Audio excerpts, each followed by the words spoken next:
There's an airplane waiting to take off. There's another one turning downwind to base. Be on short final soon. We're looking at airplanes, but today's video is about trusting God. Let me keep it super short. Try to keep it under 10 minutes. So 13:10. Done by 20. So we're right around Lakeville Airport right here. Just kind of looking at the airplanes. So trust God, man. That's the video. It's the hardest and the easiest thing to do. The easiest thing to say and the hardest thing to do, in my opinion. God is so good all the time. Jesus and God is perfect and sinless, and He cares about you so much. Remember, God never gave up on you. That when you're at your lowest of your low and the deepest of the sin, Jesus knew that. He knew you right in that time. He's omnipotent. He knows everything. He knew you in that exact moment, and He knew that you were a failure and that you crossed Him, you went against His will and were doing wrong. And He still got put up on the cross. He didn't call the angels down to say, oh, I give up on these idiots, which He should have, because that's what we deserved. But He stayed on that cross for you. And when you have to trust God, sometimes it's with big things, sometimes it's not. You know, a lot of things that I struggle with, sometimes I just realize aren't even a big deal or aren't even important. And I struggle with them. And I wonder why. I don't even understand myself. So like things, I'll give you a short example. So with my girlfriend who I'm with, you know, I've asked God for so long to help me meet someone, help me get that right person, and I think 100% He brought her to me, and that was horrible waiting. You know, I'm just being honest, I hated the wait. I was miserable. You know, being alone, being by yourself, it sucks. And a lot of my friends are in the same boat where they have to wait, and it's terrible.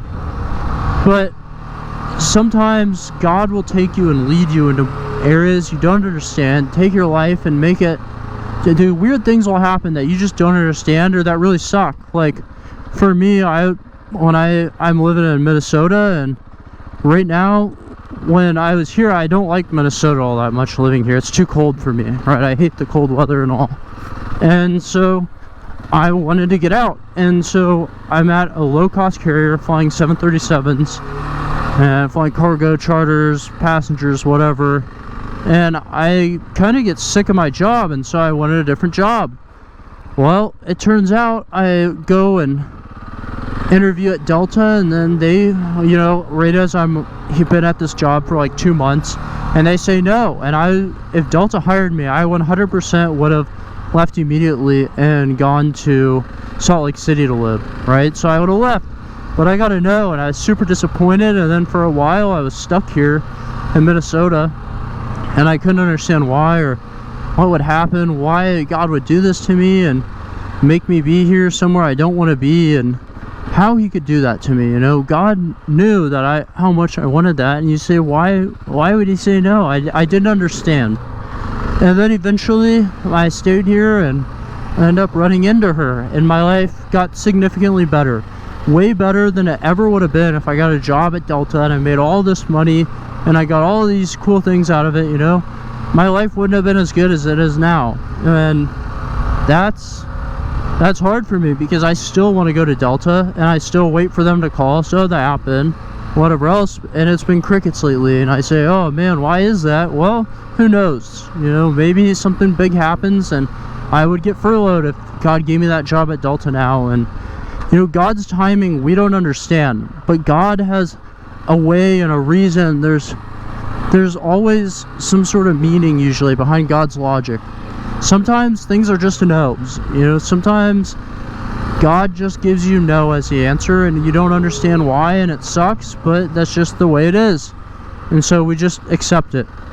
But other times, it seems like God's quiet, and that's the hardest time to me. When I pray to God and I keep waiting for an answer, and it's like, God, why don't you just audibly send me an answer? God, can you send me a text?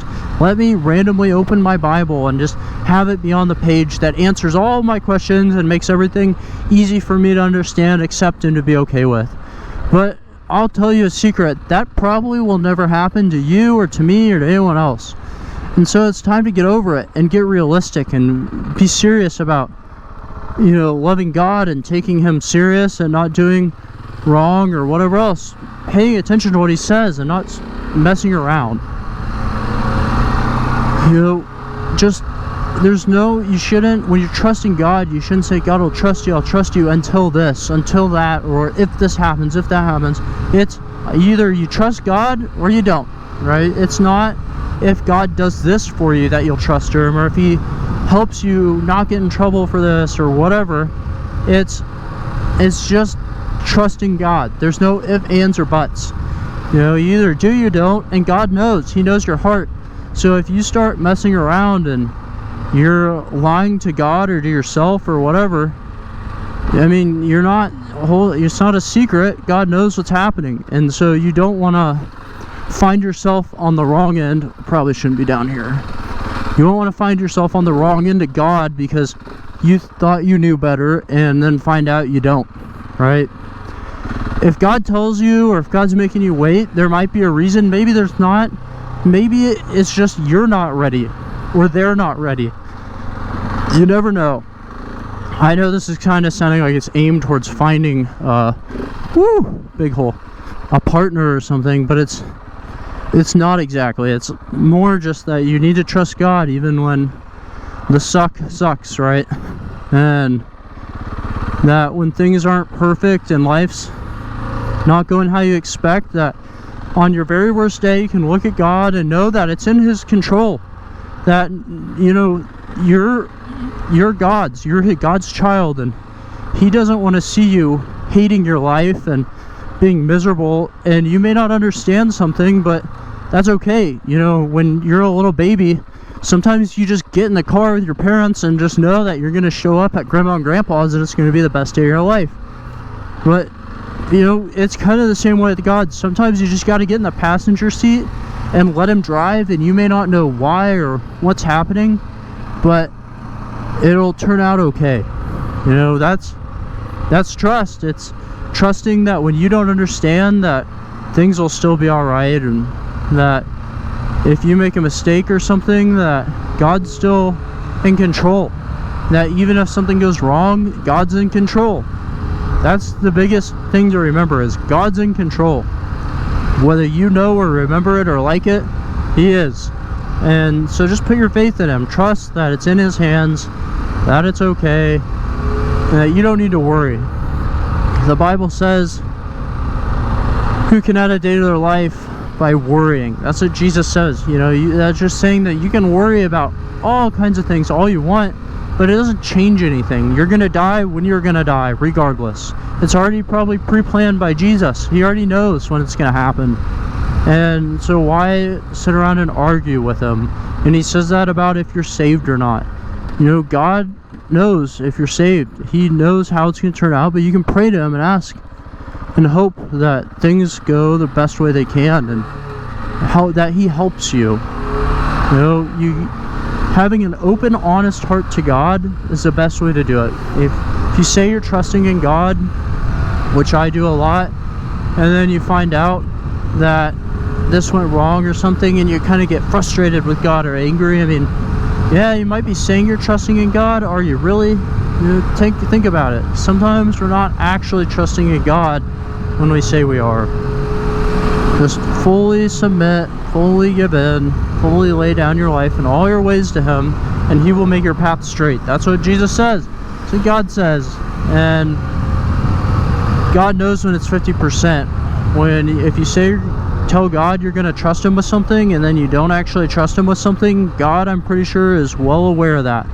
So, or he is well aware. I'm not pretty sure. I know he's well aware. So don't, you know, and if you're struggling to trust him with something, tell God, I don't know why, I'm just struggling, and I just want to be honest with you, I'm struggling to trust you with this. It's really hard for me right now. Maybe you just need God to help you endure the situation you're in so you can trust him, so you can get there, just to survive that day, that week, that month, or whatever, and then get you there to where you can wholeheartedly be like, all right, really here with you, God. I ask God to meet you where you are and to be with him. Alright, trust God, guys. That's it. Short video, the best I can. I'll see you guys.